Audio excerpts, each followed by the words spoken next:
Okay, so today it's going to be very brief. We're going to talk about how to get self-confidence. Now, what is it about self-confidence that we're worried about? Hopefully, nothing.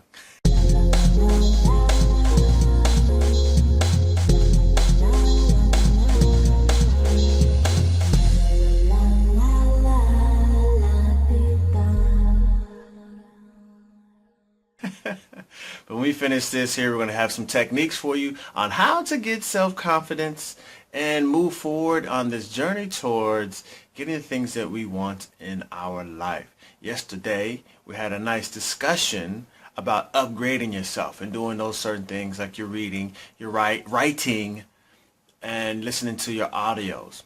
Those will help you move up to the next level. Now, as we're doing this, moving up to the next level, there's some things about that'll help you build your self-confidence because you become more aware of who you are as a person and how powerful you are, right? You see, the thing about it is when I was a kid, or I shouldn't say a kid, but when I was in high school and junior high, and even a little bit in college, I wasn't necessarily a person who wanted to step up and speak in front of the class. Now, granted, I had no problem talking during class. I had no problem talking outside of class. And when it came time to do the presentation for groups and so forth, I had no problem saying, hey, I'll raise my hand and saying I'll be the one to talk. But then when it came time to actually speak, I had this little bit of a hesitancy. There was a whole lot of nervousness that came up in front of me when I came to do that. And part of that is because, and I believe a majority of it is because I didn't really practice enough before I went to go do these presentations. And so it came across as not having enough self-confidence. And that comes across as a fear when I'm getting up there in front of people when I was younger. So how did I change this? Because now I'm reading, I've read a lot about the art of speaking. I've written a whole lot of information about about speeches, just writing out speeches, and I've just continued to give these speeches over and over. I've spoken into the mirrors, just talking to myself, watching my eyes. Oh, that doesn't look cool. That looks crazy. Raising my eyebrows. How's that gonna work? Smiling. When to change my voice. When to bring it back down. All these different little things because I was practicing on how to get to become a better speaker. And through that, I started developing my confidence. So there goes the practice portion again. Same thing happened with my writing. I thought I could write very well. And then until I found somebody that was a great writer. I was like, wow, I'm missing some things because I wasn't able to take people through the emotions and things that I was going through and experiencing when I was just reading somebody's writing. It's like, how's he doing that? How's she able to take me over there? People like Maya Angelou. And how's he able to do this? Things like, how did you do that? So what did I start doing? I was told at some point, if you want to learn how to write like someone that's great, you start writing out by hand, writing out the words, whatever it is. You start writing it out by hand. And as I continue to do that, I started developing understanding the word structure and the flow of everything a lot better, and I started developing my own style as I started doing my own writing. Okay, again, I became more confident, had more self-confidence as I continue to do this practice with things. Same thing occurs when it comes down to sports.